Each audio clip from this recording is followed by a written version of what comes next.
Gordon was resting in the siding. Sometimes he thought, "It's really tiring to be such a large and splendid engine. One does have to keep up appearances so."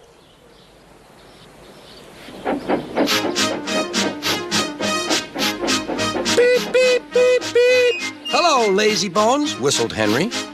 "What cheek," spluttered Gordon. "That Henry is too big for his wheels. Fancy speaking to me like that. Me, who has never had an accident."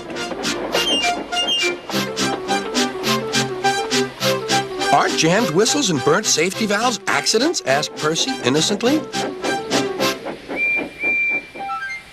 "No, indeed. High spirits. Might happen to any engine.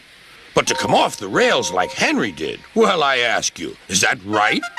Is it decent?" Then it was Henry's turn to take the express. Gordon watched him getting ready. "Be careful, Henry. You're not pulling the flying kipper now. Mind you keep on the rails today."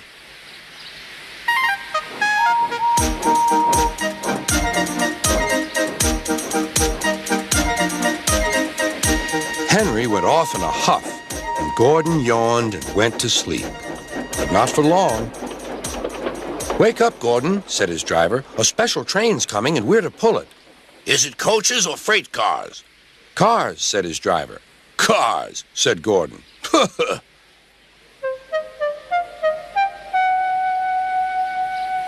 Gordon's fire was slow to start, so Edward had to push Gordon to the turntable to get him facing the right way.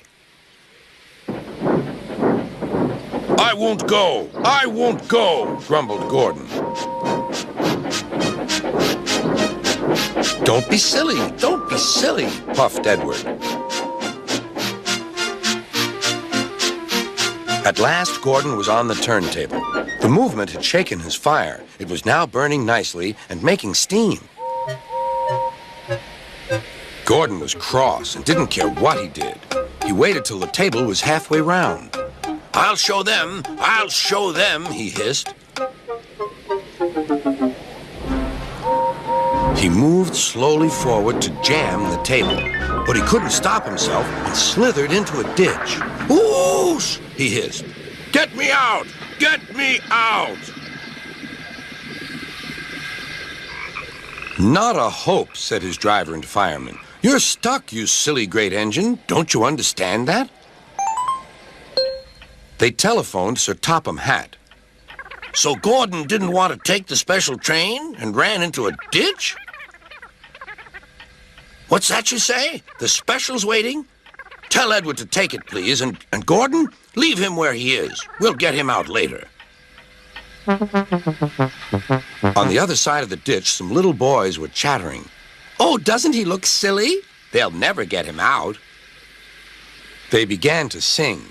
"Silly old Gordon fell in a ditch, fell in a ditch, fell in a ditch. Silly old Gordon fell in a ditch, all on a Monday morning."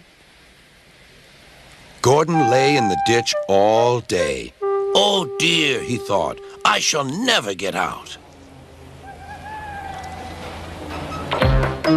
But that evening they lifted Gordon and made a road of sleepers under his wheels to keep him from the mud.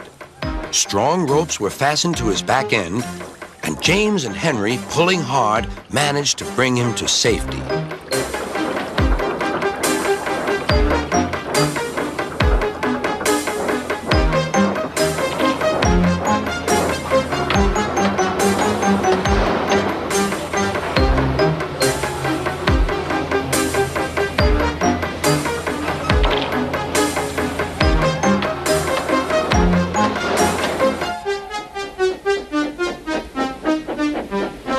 Late that night, Gordon crawled home, a sadder and wiser engine.